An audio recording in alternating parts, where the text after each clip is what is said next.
Hello and welcome to the Learning to Slay the Beast podcast, a resilience podcast where we talk about all the challenging things that we're working to overcome, like anxiety, health, and relationship issues. My name is Sarah.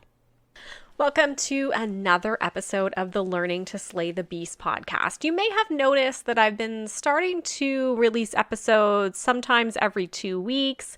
It's not necessarily intentional, but I am just trying to give myself a little bit of grace. It's been a really busy period for me at work. And so I've thought, spreading some of these episodes and recordings out a little bit, taking some pressure off has been a nice way to manage that. But I do have a few great episodes still ready to go. And so I do want to keep getting these out to everybody.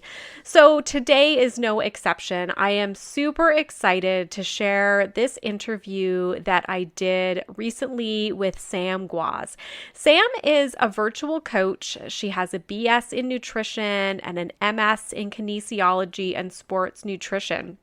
And she's somebody that I've been following for a while on Instagram. So as I've talked about many times, I've been through a big journey around my own body and body acceptance.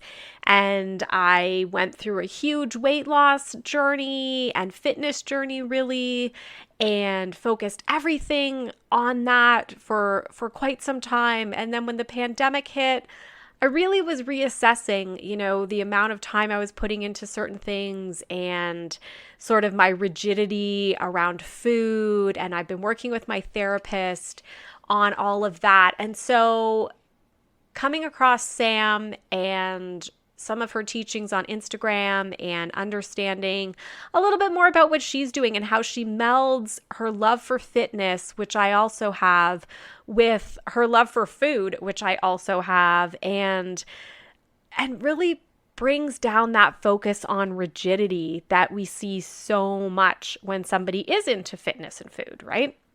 So I really wanted to talk to her and get her impression on how to balance working out for the right reasons with eating in a healthful way, but that doesn't focus on body size and body fat percentage and how much your muscles pop in photos and all of those things, to try to learn a little bit more about this perspective that she takes.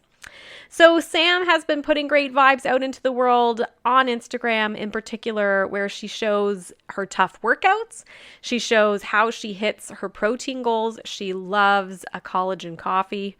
And she also shows that she actually eats food and enjoys life and spends time with her special people and doing fun things. So I did want to pick her brain about her approach, and this is really where I aspire to be, and I hope I'm on the journey to get there. But I think you're going to find some really great insights from Sam in this interview. We find out kind of where her health philosophy comes from, what her relationship is with her body and food, and how she moved past the idea of restrictive eating, and some of the tools that she's using when she's coaching clients, depending on what their goals are and things like that. So I hope you're going to enjoy this episode as much as I did. I totally felt that I was fanning out here because I was just so excited to connect with her and so grateful for her time. So enjoy this episode with Sam Gwaz. So welcome, Sam, to the podcast. I'm happy to connect with you today. I am stoked to be here. Thank you so much. Excellent. So I'm such a big fan. I love all of your stuff on Instagram, so I'm so excited. Why don't we start with hearing a little bit about your background in terms of how you got into your current coaching work? Yeah, so I'll give you the shorter-ish version.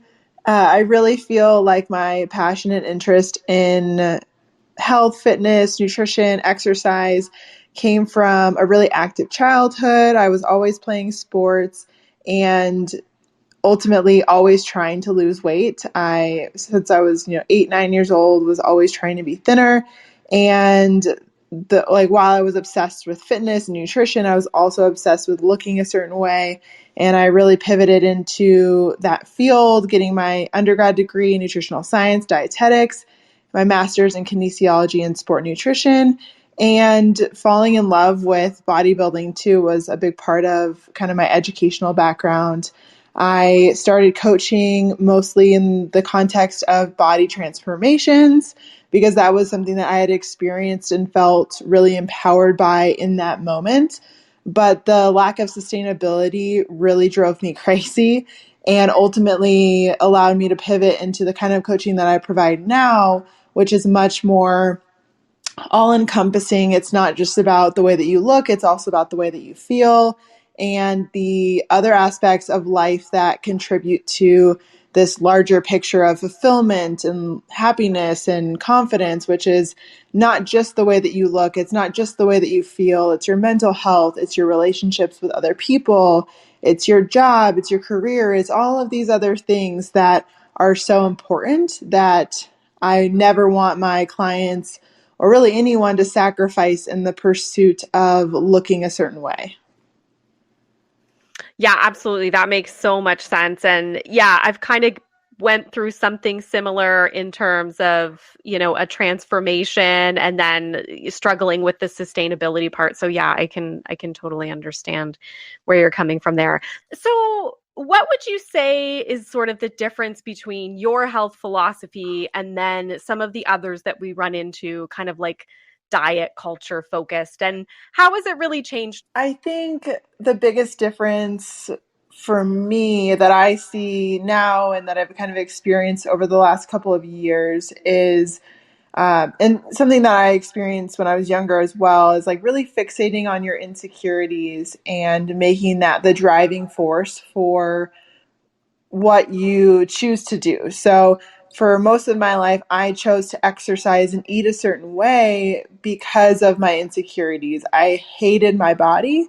And so I participated in a lot of activities and things that were ultimately pretty harmful towards my mental health, physical health.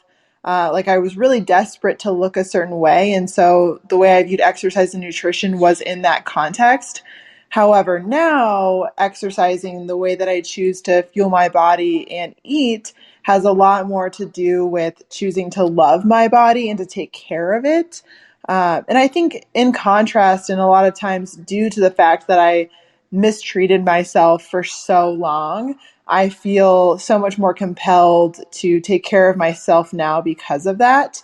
But it took a long time for me to switch that mindset into what it is now. Yeah, no, and again, I can totally identify with that for sure. That, definitely. So I was somebody, just so that you understand, like growing up very overweight, kind of lost a bunch of weight in high school, then, kind of stayed overweightish for quite a while. And then um, started working with the trainer, like weightlifting, doing all of the nutrition, everything, and then really got to like this like super fit point. And then from there though, it's like, well, where do you go from there? It's so hard to maintain. And so I totally hear you though on the fixating on insecurities, because when I did go through sort of that latest work with the trainer, a lot of that motivation was kind of from a negative place, like sort of like, I've been sick of doing this my whole life, like I want to change and look different, as you said, right? And I can totally see now that I look at it, I'm like, wow, that was so negative. Like, not good for me to be kind of, I'm going to run, but not because I'm like, yay, I want to run and exercise and sweat, but more because I felt like I had to. Do you know what I mean? Absolutely. And I think a big part of that comes from what your values are when you're young. And when you're young, you especially, and this could just be my own experience, but when you're young, the most important thing to you is to be accepted, Mm. to fit in, to really your looks are a big part of what matters to you when you're younger.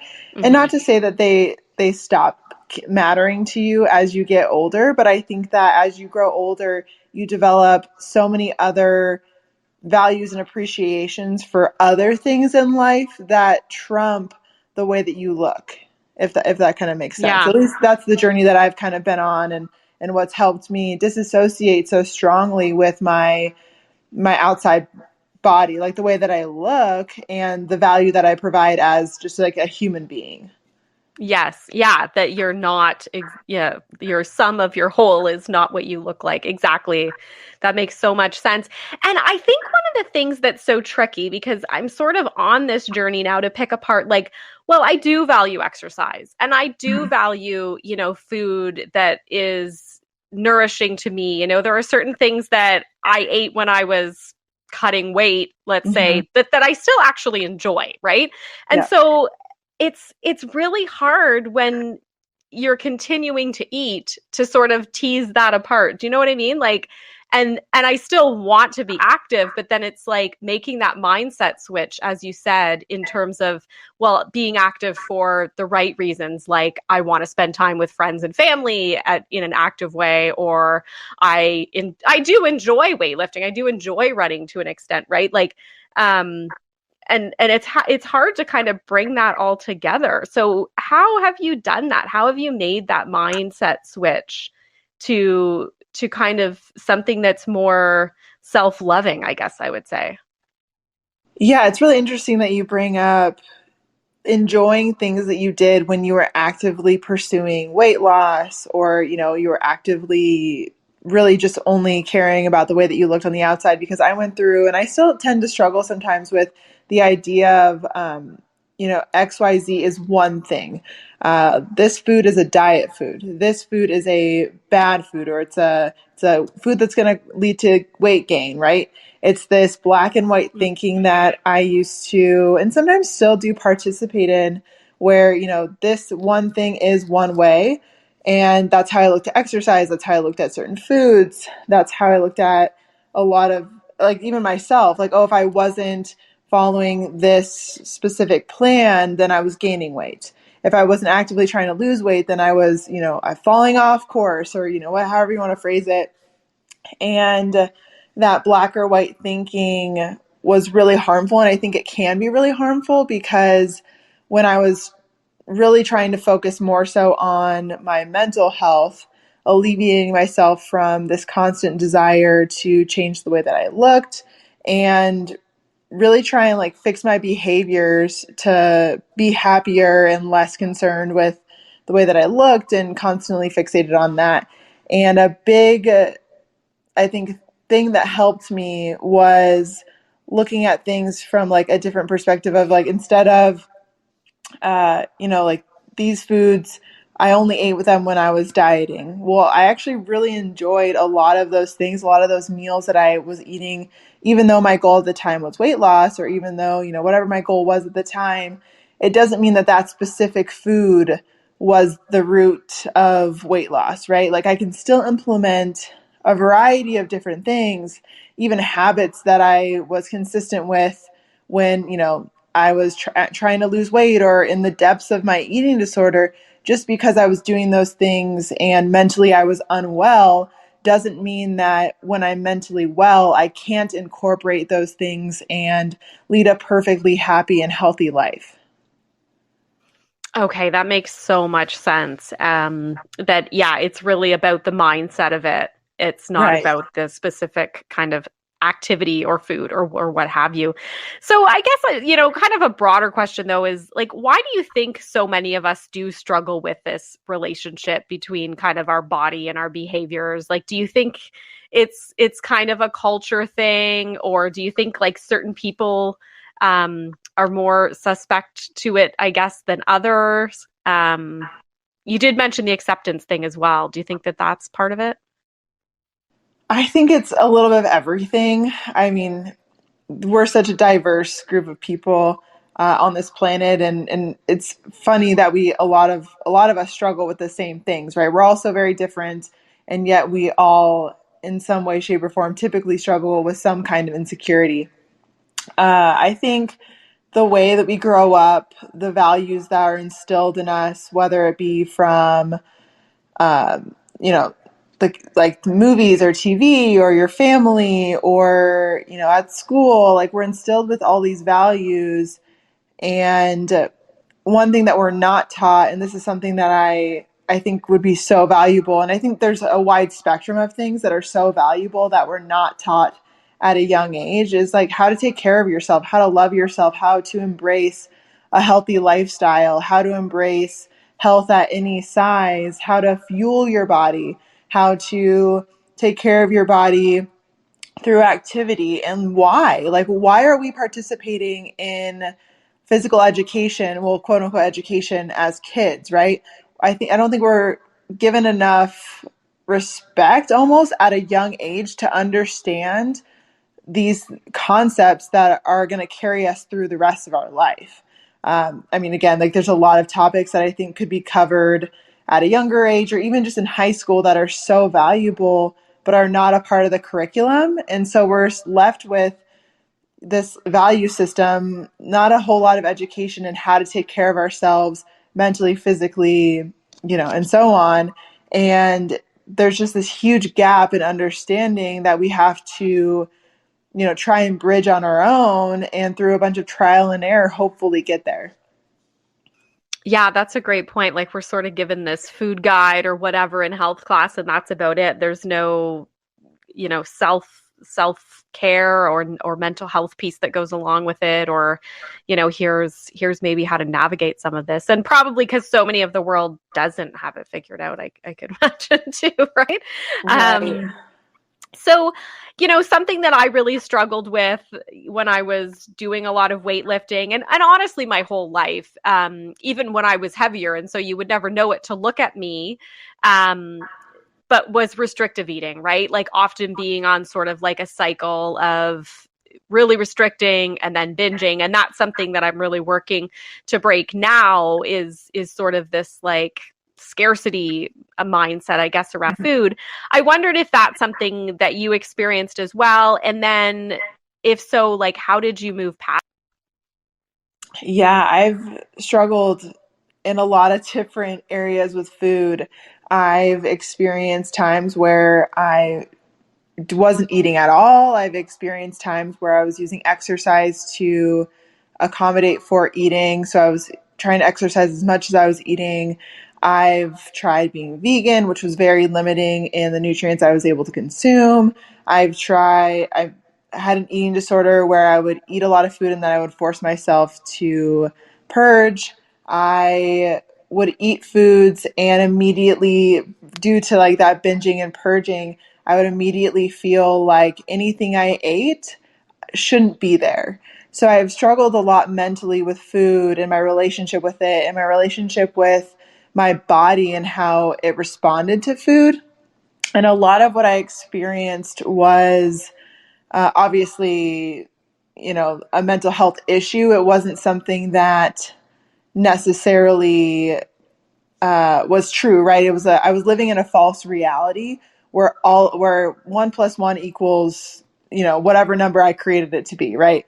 I created this false reality that I was living in, and due to that false reality, I was scared of a lot of things. It forced me to think differently about myself when I was eating, when I wasn't eating.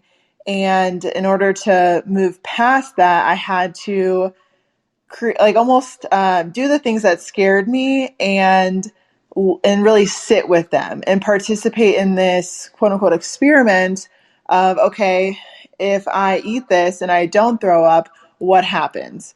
If I eat this and I go about my day, how do I feel? Right. So I really actively participated in this really scary journey that I think a lot of people avoid doing and avoid leaning into because it goes against every part of your being that wants to look a certain way, which Mhm. if that's the most important thing to you, then you're not going to participate in this recovery journey because it's not important to you. And that's was really a pivotal moment for me, was my eating disorder and the toxic behaviors I was participating in they started to be outweighed by this strong desire to be in a loving relationship with somebody else, right? I knew I couldn't do that if I was isolating myself and, basically hiding a part of me from the world because I was, in eating disorder and really disordered eating in general.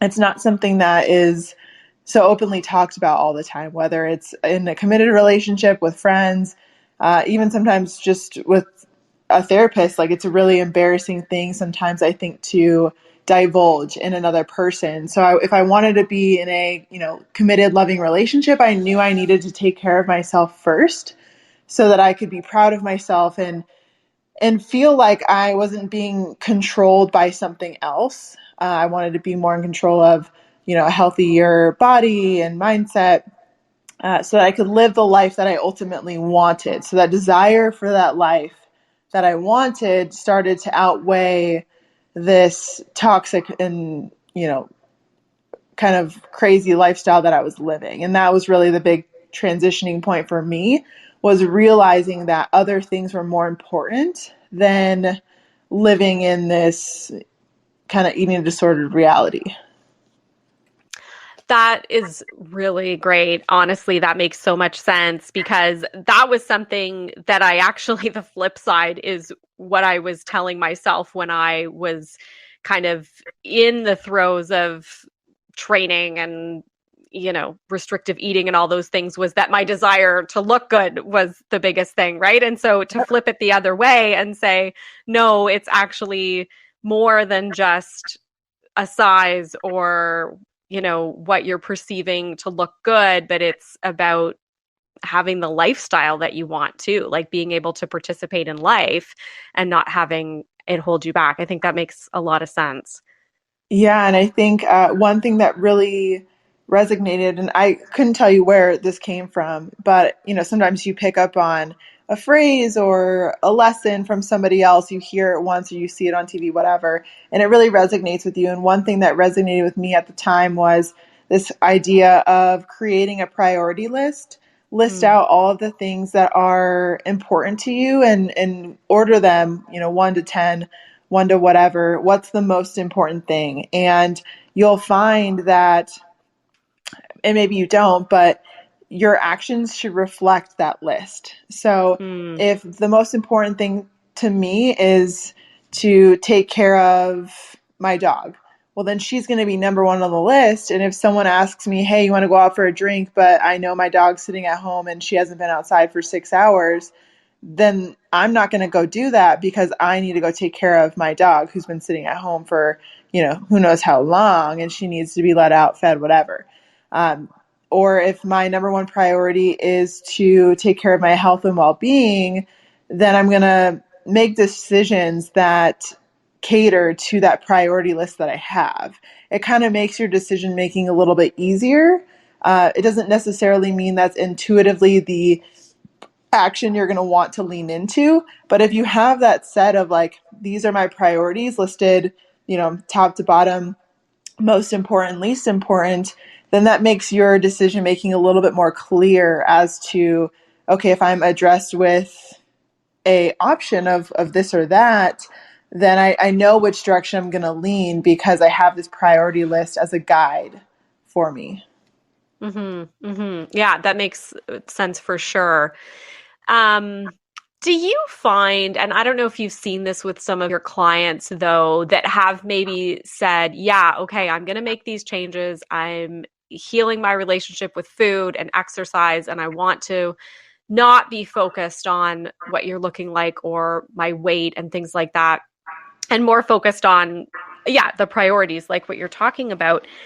Do they then struggle though? Because this is something I've struggled with, is feeling kind of like a failure though, in terms of weight. Like, so it's like, yes, I'm hitting this, like I'm participating in life. I'm having birthday cake on my children's birthdays and I'm, you know, not exercising 3 times a day.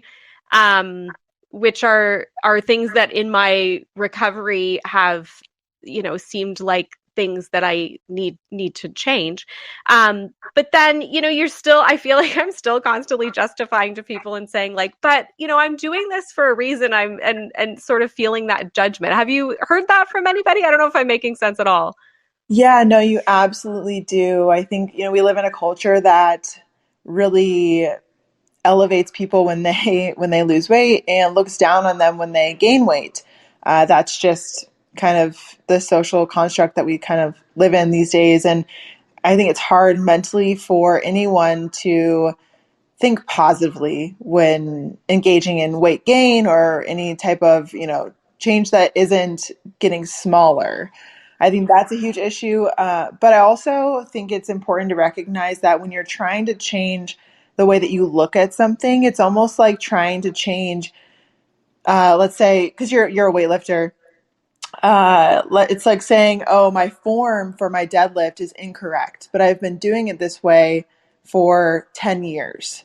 So in order to change your form and make that change feel natural and comfortable, it'll take 9,000 to 11,000 repetitions for you to achieve that. If you Mm-hmm. look at it in that context, your form is the same way as your way of thinking, the way that you see the world. It'll take thousands and thousands of repetitions of you being conscious and aware of you even saying, oh, I'm doing this on purpose, like I know what I'm doing, and like this is for X and Y reason. It's kind of like you being aware that you're saying that, the same way as you being aware that you're trying to correct your form when you're executing a deadlift, but knowing that by practicing and creating this awareness around this one thing, you are leading yourself in the direction towards subconsciously changing the way that you think and subconsciously changing the way that you see the world and the way that you think the world sees you down the line, that 9 to 11,000 repetitions later, that's where you're heading. Each rep is getting you closer to that being part of your subconscious as opposed to being a part of your conscious. So it's definitely moving you in the right direction. And sometimes it feels like a failure, but ultimately it takes a long time for that to become a part of who you are and the way that you think. And it just takes a lot of time to get there. Okay, that analogy makes so much sense. I love that because you're right. It does take take a lot of repetition. So let's dig in a little bit more to the working out side of things. I love your videos when you put them up on Instagram that have some of your workouts and some of the new moves that you're doing, and you always look like so happy doing them too. And I guess I just wondered, what does your current fitness regime look like? How where does it sit for you? Because I know you're an active person in terms of feeling like you're in the right spot activity wise. Well, to give you some context, I've been all over the board with how I've chosen to exercise and engage in activity. And ultimately, I don't have a defining goal that I'm looking to achieve. I'm not trying to run a marathon. I'm not training for that. I'm not training for a powerlifting competition. I'm not training for a bodybuilding show. So the way that I look at exercise now is from the context of like what helps me feel really good. I do think in the back of my mind, I always have this idea of like, I would like a bigger butt. So when I do weight train, I implement a lot more lower body movements like deadlifts, hip thrusts. But these days, I'm only weight training, I want to say like 1 to 2 times a week. I mean, it's been crazy the last month with just my social calendar and things going on, but I've been weight training 1 or 2 times a week, staying between, 8 to 12 reps when I do that. And then I do a little bit of HIIT training through F45. I'll do 1 or 2 classes there. And then I've been really getting into yoga lately because my mobility has been a huge kind of missing piece to my training in the past. So I've been trying to work on my mobility a little bit. So really it's just whatever I feel called to do. And after years and years of exercise and being in better tune with my body, what it needs, how it feels, I feel much more qualified to make those decisions of, okay, my body needs rest today, or okay, I feel really good, I feel energized, I'm going to go lift some heavy shit today. Or I feel sore from that weight training session, so I'm going to do some yoga today instead of, this or that, or, even I'll throw in a run here and there. It's so much more strongly based on how I feel than anything else, which is definitely something that I feel a lot of people lose out on when they track macros and they follow a program. They feel so committed to what they're doing that they lose sight and they lose that intuition or that ability to look inward and say, here's how I feel, here's what I need. They kind of lose sight of that. And I think macros and training programs are super helpful because if you have a specific goal, you need to be a little bit more specific with how you approach those goals and how you're going to get there. But having that ability to know what my body needs and also pay attention to how I feel has been a fundamental change in how I've adjusted towards this newer lifestyle, and what really makes me happy and feel really good with my body, what I'm doing, and how I'm getting there. Yeah, that's great. Sort of actually following how you feel. I like that. And not just being like, nope, today I gotta run, no matter Yeah. how I feel. Yeah, isn't it? Sorry, sidebar. Isn't it so funny how you can ask me the most straightforward question, what does your training look like? And I just turned it into a 5-minute spiel. I think it's great though, because it sounds like you're taking a really organic approach. You're not saying every week I'm gonna do this many of, cardio, this much weight training, this much yoga. It's a real day-to-day decision. Right, totally, yeah. Yeah, I like that. And so, but do you still coach clients in terms of hitting yeah, I want to run a marathon, or are you kind of more focused on clients that are more going through this healing this relationship with food and activity? I do a little bit of both. I would say I really enjoy educating people, women, on what it takes to reach a certain goal because I do feel education is power. It's very powerful. It is the foundation of everything that I've built from that. Really has given me the confidence to change things up and to feel really good with what I'm choosing to do. I think when you feel educated, you understand how to reach whatever goal it is that you have in mind for yourself, whether it be health related or performance related. It gives you a context and again a foundation of, okay, this is what this would look like, but how does it make me feel? It kind of just gives you a little bit more context towards everything in life. I think that again education is really powerful, so I like to lead with that educational component of, and it's not just, hey, here's how to lose weight. It's, let's first make sure that you know how to fuel and nourish your body properly before we address anything else, because that is really also the foundation of any goal, is making sure you're feeding yourself enough. And that's a common gap that I see with women in particular, is we're scared to eat, we're scared to eat too much, and having the perspective of okay, I can eat more, I should eat more, and this is what that looks like. I think that's really powerful. Now, some people have already done that work and they've tracked the macros, they understand all of that fun stuff, and that's really where we can start to transition away from those things. But when it comes to, I think, transitioning away from tracking macros and even a very specified training program, you want to make sure your goals align with what you're doing. Is your goal to, achieve weight loss still, even though you don't, you don't want to track macros? Or are you ready to let go of, tracking in order to repair your relationship with food? And if that's the case, then this is the kind of the direction that we'll head. But it's making sure that your alignment with your goals and what you're participating in are in alignment, because if they're not, then you'll feel defeated. You'll feel like there's less purpose behind what you're doing. And that's really important for anyone who is following any kind of plan, is feeling connected to the purpose behind it. Okay. Yeah, I can see that. That then you're like, I'm not sure what I'm doing, and you're just sort of flailing around. That makes sense. That makes sense for sure. Um, So I guess I wondered, when you're getting into coaching clients, what are some of the tools that you use? You sort of talked about some nutrition education.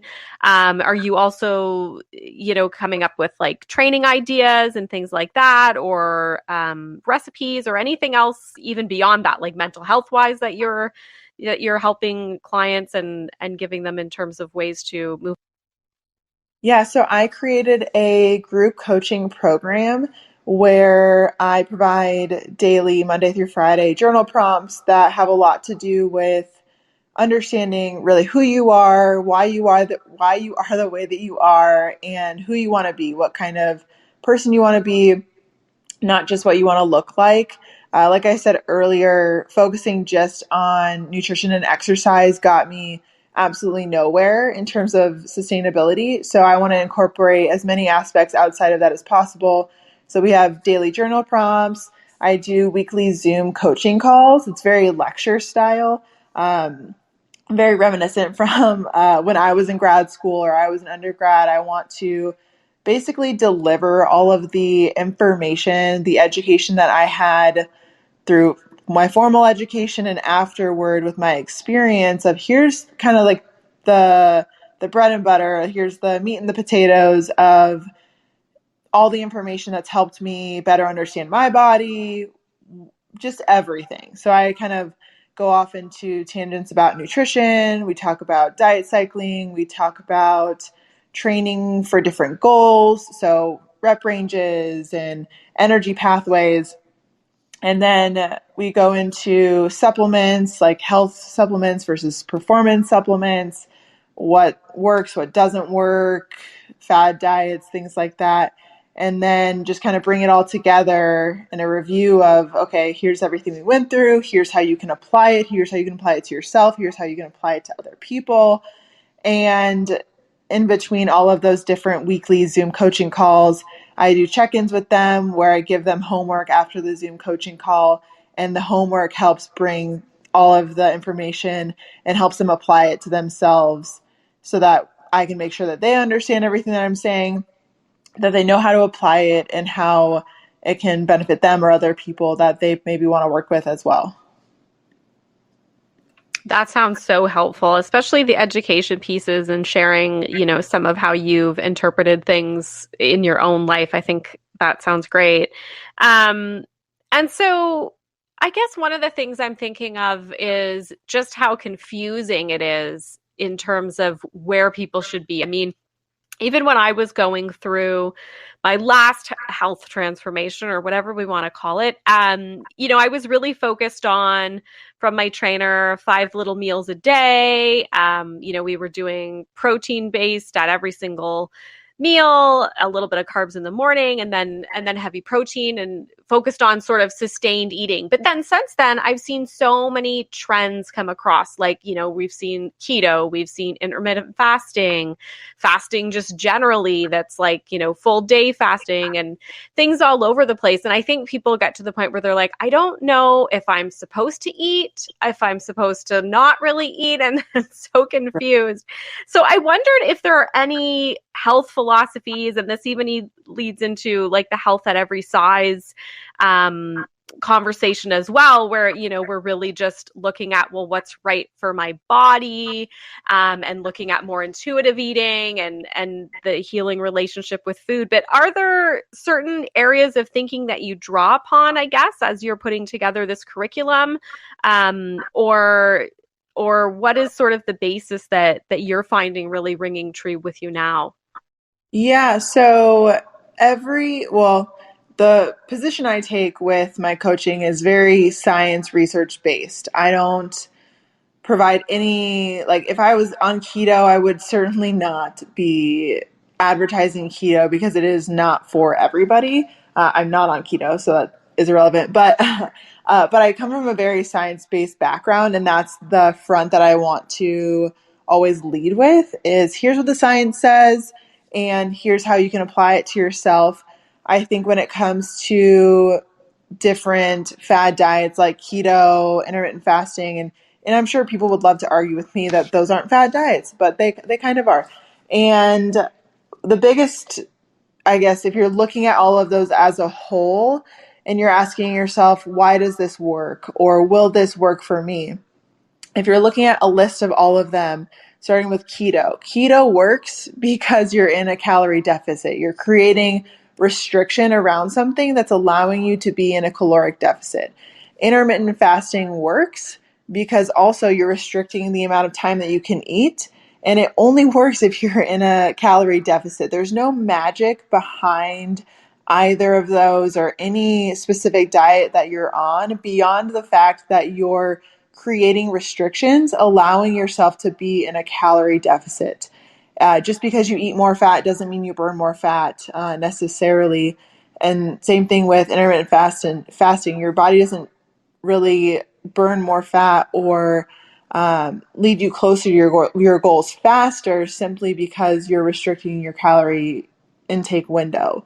All of these things work because you're in a calorie deficit, which I know people are so annoyed with because there are some other variables that you can throw in there that are important to note, but it's just so individualized that really looking at all of these different methods for whether it be weight loss or if you're trying to be just a little bit healthier, start really small. Those are really extreme examples of lifestyle changes that to me personally sound incredibly restrictive and would hurt my mental health more than it would help me in any other way. So for me personally, I know I will not participate in restrictive behavior because of my past, because of my history with my eating disorder, because I know that any form of restriction is going to have negative effects on me. So I stay away from those things. I don't encourage people to lean into those things because of my own personal experience, but I also have the understanding that if you're in a good mental health space and you want to try these things and see if they work for you, they certainly might. But there's no magic behind any of these systems that is greater than simply creating a calorie deficit, if that's what you're looking for, through eating a variety of different foods at a variety of different times throughout the day. Okay, yeah, that makes a lot of sense for sure. And I like, that you're kind of breaking that down a little bit for people because I do hear that from a lot of people where they're just like, I'm so confused. I don't know what I'm supposed to be doing. Um, that's great. And it seems like you're, yeah, science-based approach and making sure that you're staying away from kind of the restrictive behaviors. And I think that's personally where I'm headed as well, that it just seems like anytime I come up against that restriction, then it becomes, this sort of battle and it's just challenging.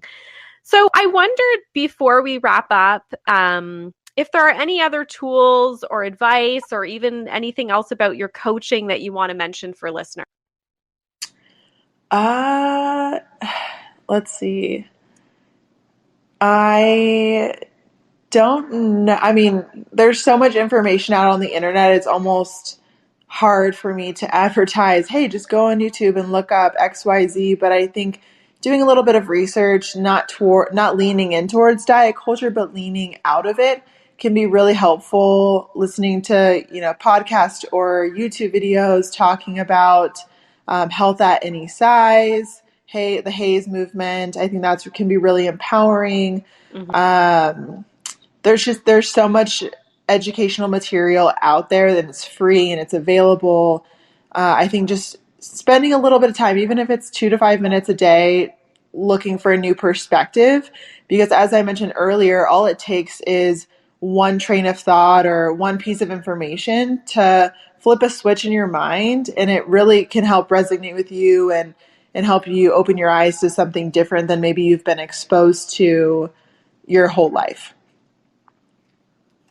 Yeah, I totally agree. For myself, just learning a little bit about the health at every size and even the term diet culture, and then sort of digging into my own fat phobia and biases that I have as well has been really powerful to kind of see, yeah, this is where some of this thinking is coming from that is has been leading me into some of these directions. So that makes a lot of sense to me. So I'm sure listeners are going to want to find out more about your coaching and everything about you.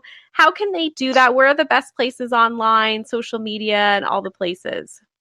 I am on Instagram. I'm on TikTok now, which is new for me. Yeah, yeah. Uh, but Instagram, TikTok at the Sam Plan, TheSamplan. I have a website, thesamplan.co. I am also readily, like the most available via email. I'm always open to conversations, to providing more information through email. My email is samplanme@gmail.com, SAMPLANME at gmail.com, which is just the easiest way to get a hold of me. I used to say Instagram, but things can get lost in DMs. Yeah. And if I have like a lot of them, it might take a few days or a week or two for me to get back. So the easiest and the fastest way to get a hold of me is just through email. That's awesome. And I'm sure people will want to hear more for sure. Thank you so much, Sam. I appreciated, well, you indulging some of my ramblings about my own journey, but definitely hearing about your philosophy and the path that you've taken in terms of fitness and health and nutrition and all of that. I appreciate your time so much. I appreciate you providing me a platform to just share a little bit of my perspective, and hopefully, this helps someone in some way. And that's all I could ever ask. But thank you so much for having me on your podcast. And yeah, anytime you want to chat, I'm always happy to talk about this stuff because I feel like, there's not a ton of people who you can readily chat about this stuff with. Yeah, absolutely. No, perfect. Thank you so much. Yeah, thank you. Thank you so much to Sam Gwaz for her time today and being on the Learning to Slay the Beast podcast. Like I said in my intro, I just learned so much from her, and it was just so exciting to connect with somebody that is so into health and fitness and speaks my language. It was just such a great conversation to have. And I really recommend that you check her out. So on Instagram, she's at the Sam Plan, and the same thing on TikTok at the Sam Plan. On the web, she is www.thesamplan.co. You can also find her via email at samplanme@gmail.com. And I think just connect with her in one of those ways. I know you're going to love her workouts. You're going to love and be totally inspired by what she's doing out there in the virtual world, and probably going to want to connect with her for some coaching if this is something that you're interested in learning a little bit more about. I hope that everybody is doing well out there. We've finally gotten some amazing weather here in Ontario, Canada. Weather where you're sitting outside, you may be getting a little bit of vitamin D and, nice breeze. We're not too much into the humidity yet. I know it's coming. We did have some very active weather over our Victoria Day long weekend. It was really unfortunate. A lot of people in the province had damage and lost power due to really strong thunderstorms. So it's nice to see that we're kind of starting to come out of that and get some nice weather to enjoy. We really relish in that in Canada. So I hope everybody else is getting that nice weather too, getting a chance to get out and enjoy it, get their vitamin D, and is having a good spring leading into summer. I hope to be back in a week, but if not, then it'll be 2 weeks again, and I will be back with another episode next time focusing on parenting again, where we're going to be digging into how to know when your teen needs help. So join me for that one and have a great week. Have you read my novel Pendulum by S.E. German yet? If not, what are you waiting for? And if you have, I would love to hear from you. If you don't know about Pendulum, it's a heartwarming story about a young boy who starts to experience neuropsychiatric symptoms after an infection. We follow the boy as he goes through many regular, real middle grade issues like moving, having a crush, playing sports, also while experiencing neuropsychiatric symptoms like anxiety, OCD, tics, panic attacks, and more. If you're interested in checking out Pendulum by S.E. German, it is available through Amazon worldwide, where you can even see a preview of the book, or you can listen to chapter 1, which is on episode 64 of the Learning to Slay the Beast podcast. I hope you enjoy the novel, and thanks for your support. Thank you for listening to the Learning to Slay the Beast podcast. Please keep in mind, this podcast is not intended to be medical or professional advice.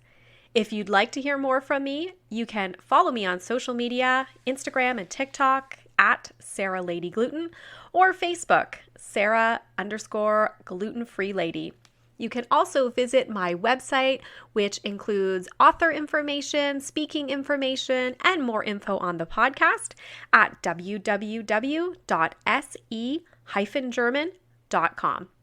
If you like the podcast, please feel free to review the podcast on your favorite platform and also subscribe, because it means that it will show up for you every week on your favorite podcast platform. Also, we've just started to have the ability to support the podcast.